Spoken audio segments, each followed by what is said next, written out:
Good morning students, this is Subhas. Welcome you all on English Heaven channel. आज हम flamingo की एक poem करेंगे, उसका नाम है My Mother at 66 by कमलादास। ये जो आपकी पोएम है बहुत अच्छी पोएम है, इमोशनल है, सेंटिमेंटल पोएम है और इसमें बताया गया है कि जब किसी की मदर एज 66 या इससे ऊपर जाती है तो हमारे लिए कैसा लगता है, हम किस तरह हमारे अंदर फियर होता है, वो सारी चीजें इस पोएम में बताई गई हैं। ये बहुत बेहतरीन sensitive emotional and sentimental poem है। चलिए पढ़ते हैं। इस पोएम का टाइटल है माय मदर एट 66। इसका मतलब है जो राइटर है हमारे कमलादास, उनकी मदर जो है उन्होंने 66 की एज क्रॉस कर ली है। उनकी एज इस समय 66 है, ठीक है। तो ये है मतलब ओल्ड एज है इस समय। इस पोएम का जो जॉनर है वो ये वाला है, लिरिकल पोएम। लिरिकल पोएम क्या होता है?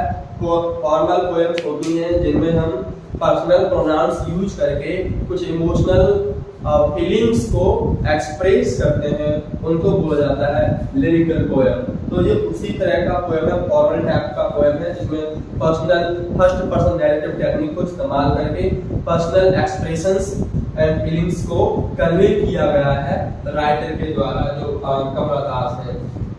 उसके बाद हम बात करेंगे इनके जो हमारे पोएटेस हैं कमलादास, ये इंडियन है। इनका जन्म केरल में हुआ था, आपको ध्यान रखना होगा। इनका जन्म कहाँ हुआ था? केरला में, और 1934 में, और उसके बाद देहांत हो गया था 2009 में, ठीक है।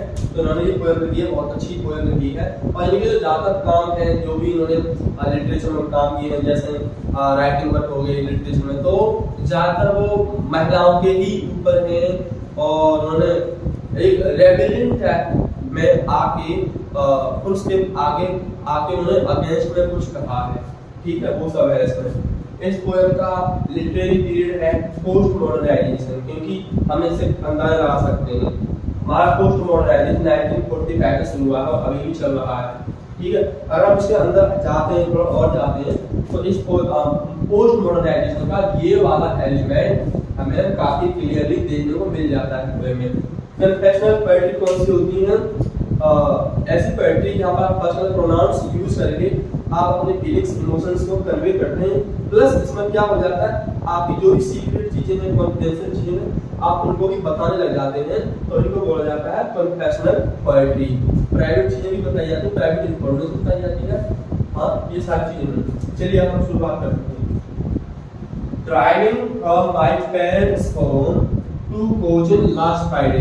अब क्या होता है, यहाँ पर इस समय पोएटेस कमलादास केरला में कहीं कोई जगह होगी, वहां पर ठहरी हुई है अपने पेरेंट्स के घर पे।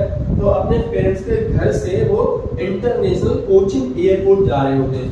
ये क्या है? कोचिन एक तरह का इंटरनेशनल एयरपोर्ट है केरला में। तो ये वहां पर जा रहे हैं, ठीक है, अपने पेरेंट्स के होम से जा रही है कहां पर? Cochin international airport. और कब जा रही है? लास्ट फ्राइडे, और टाइम मॉर्निंग। तो ये सुबह को कार से जा रही है, ठीक है। I saw my mother beside me। अब ये क्या देखती है? जब ये कार में बैठी, इस तरह से कार चला रही है, तो इस तरह से अपनी मदर को देखती है, जो इनकी मदर साइड में बैठी है, इस तरह से साइड में देखती है। और जो भी उन्होंने ऑब्जर्व किया है वो में बताया जाएगा, देखते हैं। I saw my mother beside me, those open mouthed, her face as like that of a fox। अब यहाँ पर बताया जा रहा है वो कैसी है? डोज का यहाँ क्या मतलब है? जब आप एक छोटी सी झपकी लेते हैं, थोड़ी सी नींद आ जाती है शॉर्ट टाइम के लिए, उसको बोला जाता है डोज, ठीक है। तो ये थोड़ी सी झपकी ले रही होती है उनकी मदर, एंड ओपन माउथ, और मतलब मुंह खुला हुआ है उनका, तो उन्हें नींद आ रही है, झपकी आ रही है, वो लेती है और उनका मुंह खुला हुआ है यहाँ पर ओपन माउथेड। हर फेस ऐसे like that of a fox, और उनका जो चेहरा है वो ऐसा लगता है। ऐसा क्या होता है? मैंने यहाँ पर मीनिंग लिख दिया है। ऐसा का मतलब होता है पेल ड्यू टू एज। आपका चेहरा या बॉडी अब येलोइश कलर में चेंज होने लगता है, या तो एज की वजह से, या आप बीमार है, उसके लिए बोला जाता है एशन। तो यहाँ पर तुलना की जा रही है कि उनका फेस कैसा है? एशन लाइक दैट ऑफ फॉक्स। मतलब जिस समय इंसान मर जाता है, उसकी जो डेड बॉडी होती है, तो डेड बॉडी जो होती है, जब आप डेड बॉडी को देखेंगे तो उसका जो कलर होता है पेल होता है, येलोइश होता है और ऐसा लगता है जैसे इसके शरीर में खून नहीं है। तो इसलिए जो डेड बॉडी का जो कलर होता है उस कलर से तुलना की गई है उनकी चेहरे की। ठीक है, तो आप देख सकते हैं open mouthed her age ashen like that, उनका चेहरा कैसा है, एशन like that of corpse. Corpse यहाँ पर dead body of human beings, तो dead body of human beings है उसके बॉडी से तुलना की गई है उनकी चेहरे क्यों की गई है। जब कोई व्यक्ति मर जाता है तो उनका चेहरा बॉडी ऐसा लगता है जैसे उसमें खून है नहीं, एनर्जी ही नहीं है बिल्कुल, तो थोड़ा थोड़ा येलोइश लगने लगता है। तो वैसा ही चेहरा उनका अभी इस समय लग रहा है।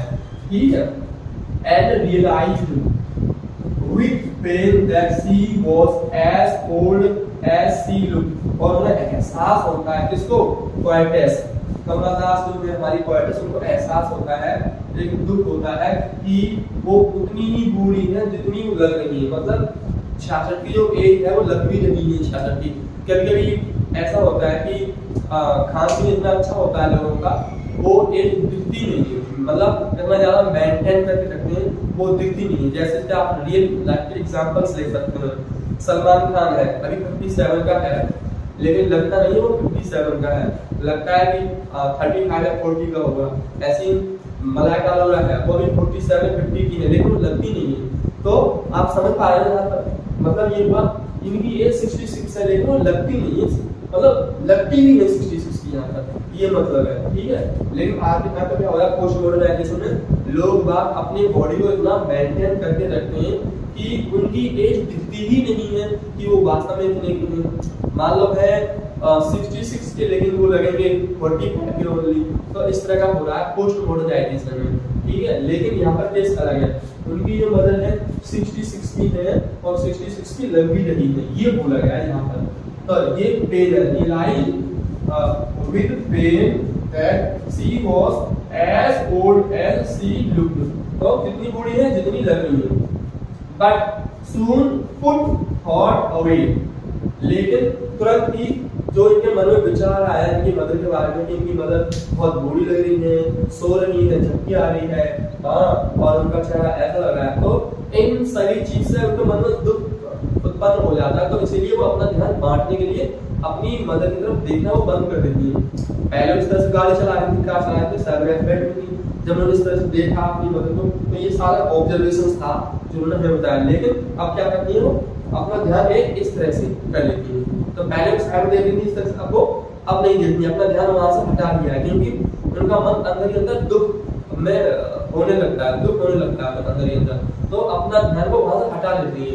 इसलिए सेंटेंस बोला गया है, बट सुन जल्दी ही put that thought away, जो थॉट आया था मदर के बारे में वो अब हटा लेते हैं। and looked out at young trees sprinting, the merry children spilling out of their homes। अब यहाँ पर क्या होता है, वो बाहर कार से बाहर देखने लगती है, और कहाँ देखती है, यंग ट्रीज, जो यंग ट्रीज है, यहाँ पर यंग से मतलब है यूथ, मतलब जो नौजवान पेड़ हैं, ऐसे पेड़ ऐसे ट्रीज जो अभी अभी उग के बहुत बड़े हो गए हैं। ठीक है, तो उनकी तरफ देखती है ट्रीज स्प्रिंटिंग, और जब वो पेड़ों की तरफ देखती है तो ऐसा लगता है पेड़ उनसे पीछे छूटते जा रहे हैं। लेकिन यहाँ पर आपको एक फिगरेटिव सिंबॉलिक मीनिंग समझनी होगी, ऐसा क्यों बोला गया है, क्योंकि ये इसलिए बोला गया है, यहाँ ये दिखाने की बात की है जो हमारा टाइम है वो भी इसी तरह से दौड़ रहा है।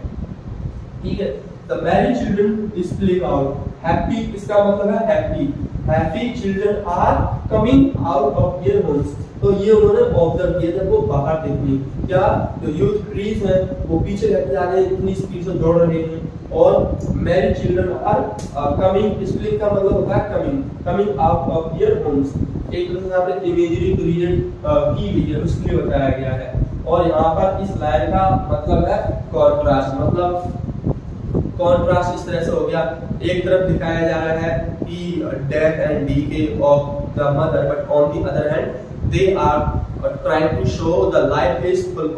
यस स्टूडेंट्स, तो हमने यहाँ तक कंप्लीट कर लिया, हम यहाँ तक समझ गए हैं। ठीक है, तो यहाँ पर क्या लिखा गया, एक तरफ कॉन्ट्रास्ट दिखाया गया है, एक तरफ एनर्जी दिखाई जा रही है, means it is full of light and energy, एक तरफ ये दिखाया, दूसरी तरफ क्या दिखाया जा रहा है कि डैड एंड डी से दिखाया जा रहा है, उसमें एग्जांपल में आपकी मदर आ जाएंगे। ठीक है, हमारी नेक्स्ट लाइन है, but after the security after the airport security check. अब ये वहां पर पहुंच गए, अभी ये रास्ते में थे, अब वहां पर इंटरनेशनल कोचिंग एयरपोर्ट पहुंच गए हैं। पहुंचने के बाद क्या ऑब्जर्व किया उन्होंने अपनी मदर के बारे में, वो उन्हें बताया गया है। तो वहाँ पर आप जाते हैं, आपको मालूम होगा वहाँ पर सिक्योरिटी चेक होता है। Security check in the sense जैसे आपने बैग वगैरह लगेज वगैरह रखते हैं, उसके बाद आपका चेकिंग की जाती है अच्छे से। ठीक है, तो वहाँ पर चेकिंग होता है उनका, वहाँ पर standing a few yards away, और कुछ ही यार्ड्स वहाँ से दूर खड़ी हुई है। कौन? कमला दास। तो इनकी जो मदर है 66 की, वो आगे बढ़ गई है और ये अभी पीछे ही खड़ी है। ठीक है, तो यहाँ पर बोला जा रहा है standing a few yards away, means एक दो फुट दूरी या कुछ दूरी के हिसाब से खड़े हुए हैं। आई लुक्ड अगेन एट हर, और इन्होंने उनकी तरफ दोबारा से देखा। किसने? कमला दास ने अपनी मदर की तरफ दोबारा से देखा। I looked again at her when pale as a late winter sun, और यहाँ पर बताया जा रहा है वो कैसी लग रही है उनकी मदर, वेल लग रही है। जब उन्होंने कोचिंग एयरपोर्ट पे पहुंच जाते हैं तब देखती हैं, क्या देखती हैं, उनकी मदर वेल लगती है। वेल का मतलब होता है कलरलेस। ठीक है, और पेल का मतलब आप जानती हैं क्या होता है, येलोइश हो जाना। तो बताया जा रहा है कि एकदम कलरलेस लग रही है और एकदम पेल लग रही है। और यहाँ पर तुलना की गई है, किससे तुलना की गई है? एज अ लेट विंटर सन, जिस तरीके से सर्दियों में लेट मून आता है, जब लेट आता है लाइट में रात में, तो उस दौरान क्या होता है कि मून की जो भी लाइट होती है वो डिमिनिश हो जाती है, वो कम हो जाती है, तो उसकी स्ट्रेंथ का जो लाइट है वो कम हो जाती है।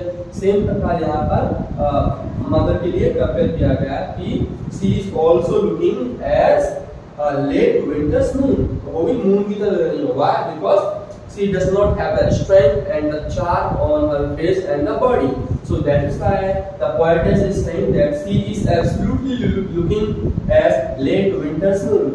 Okay. And had that old family tag, और ना एक पुराना डर फिर से घर आता है उनमें, वो क्या है? फैमिली टैग, मतलब सेम पेन है, सेम टैग है, वो क्या है? Fear of separation, my childhood fear.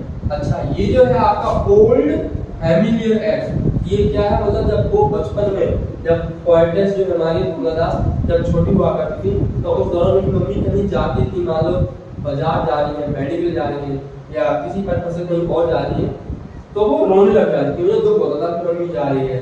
तो it was a kind of fear of separation. आपने देखा होगा ये इंडियन सोसाइटी में है और बाकी जगहों पर भी है। अगर आपको देखा होगा कई बार तो छोटे छोटे बच्चे होते हैं, अगर उनकी मम्मी बाजार जा रही है दवाई लेने या शॉपिंग करने, कुछ भी लेने जा रही है, तो छोटे बच्चे रोने लगते हैं कि मैं भी चलूंगा, मैं भी चलूंगी, इस तरह से। वो क्यों रोने लगते हैं? क्योंकि उनको ऐसा लगता है कि हमारी मम्मी हमसे दूर होने जा रही है। So it was a kind of fear of separation, अलग होने का जो डर था वो था। तो बोला जा रहा है कि जब इस समय जब इंटरनेशनल कोचिंग एयरपोर्ट पहुंच जाती है, उस समय उनकी मदर उससे दूर है, तो वो ऐसा लगता है जैसे ओल्ड फैमिलियर एक्ट है, मतलब पुराना वाला फियर है जो उनके बचपन में हुआ करता था जब वो कहीं जाती थी। इसलिए बोला जा रहा है फैमिलियर एक्ट में बता दिया ये इंटरनल पेन होता है। ठीक है, जैसे एक एग्जांपल है हेडेक, हेडेक मतलब अंदर का पेन। तो अंदरूनी पेन होता है, वो वाला पेन दोबारा से लगता है, वो कौन सा है? My childhood fear. अब यहाँ पर उन्होंने क्लियरली बता दिया कौन सा? My childhood fear. यस, ये होता है जब बचपन में होते हैं, तो we all people have a kind of fear of separation of our mother, so that is why we keep crying, we start weeping and crying. ठीक, but all I said was see you soon अम्मा। तो बोलती है जो भी मैंने बोला था अपनी अम्मा से, अपनी मॉम से, वो ये बोला था, क्या बोला था उन्होंने? All I did was smile and smile and smile, मतलब लास्ट में आकर उन्होंने कुछ खास बोला नहीं, बस पोएटेस ने स्माइल किया अपनी मदर की तरफ। लेकिन जो उन्होंने स्माइल किए उनके अलग अलग मीनिंग है। जो पहला स्माइल किया था उसका मतलब है रियलाइजेशन, उन्हें एहसास होता है किसी का फियर ऑफ सेपरेशन का। ठीक है, तो ये पहली हमारी स्माइल है, इसका मतलब क्या है? रियलाइजेशन, मतलब फियर ऑफ सेपरेशन। दूसरा है हमारा एक और स्माइल है, इसका मतलब है ब्रेक, मतलब बहुत भी सो बड़ी रहती है। यहाँ पर जब बोल रहा था कि मॉम हमसे सेपरेट हो रही, दूर आ रही है, तो इस तरह का एहसास हो रहा था मैं। तो कोरोना का इसलिए उन्होंने ये स्मेल किया था, दोबारा से स्मेल किया था। थोड़ा बात भी ध्यान देंगे, हाँ मतलब कॉन्फिडेंट है, कोई दिक्कत की बात नहीं, आप जा सकते हैं। और एक और स्मेल किया था लास्ट में, उसका मतलब था hope to see again, hope to see her again. तो इन तीनों स्मेल का अलग अलग मीनिंग है।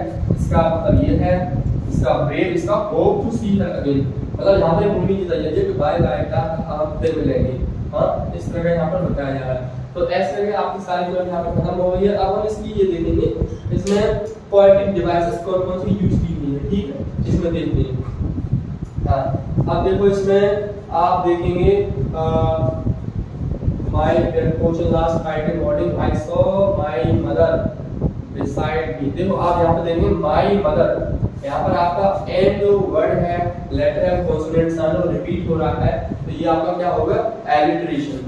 यहाँ पर एम एम आपका रिपीट किया जा रहा है, ये आपका एलिटरेशन हो गया। Beside me doze open mouthed her page like that of corpse, यहाँ पर लाइक वर्ड यूज किया गया है, तो ये क्या हो गया आपका सिमिली, आप ध्यान रखें, ठीक है। लाइक सच हो गया, सच एज लाइक, ये जो वर्ड यूज किए जाते हैं ये सिमिली को बताने के लिए होते हैं। तो यहाँ पर हर पेज ऐसा लाइक दैट ऑफ कॉप्स, यहाँ पर जो वर्ड लाइक आया है ये कौन सी सिमिली है आपकी, सॉरी कौन सी पोएटिक डिवाइसेस है, ये आपकी सिमिली है, ठीक है।